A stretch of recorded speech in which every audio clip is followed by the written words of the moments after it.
O que é o Roundup?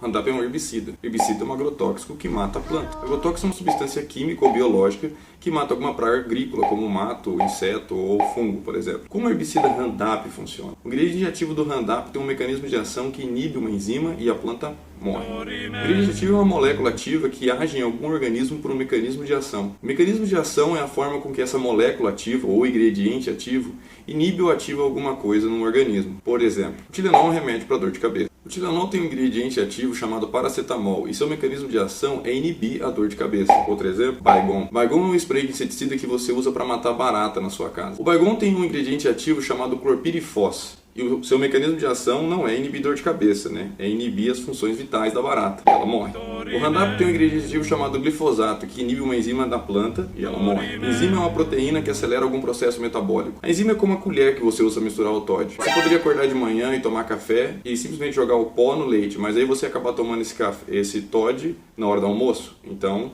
você usa a colher para mexer e acelerar o processo. É isso que uma enzima faz. Qual enzima o glifosato inibe? A enzima enolpiruvil quimata fosfato sintase. EPSPS. Essa enzima ela não vai fazer TOD, mas ela vai acelerar um processo na formação de 3 aminoácidos que daí vão formar proteínas da planta essenciais para ela sobreviver. Mas o processo é mais complexo que isso. Pensa numa fábrica com uma esteira rolante, passando para montar um carro. Se você tira uma engrenagem no meio do processo, vai acabar fazendo duas coisas.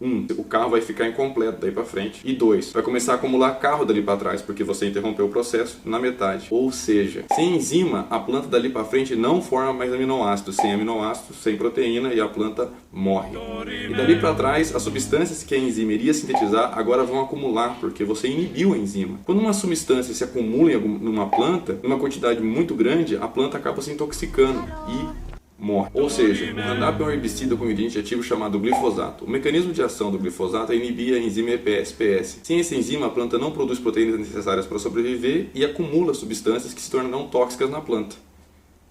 E ela morre.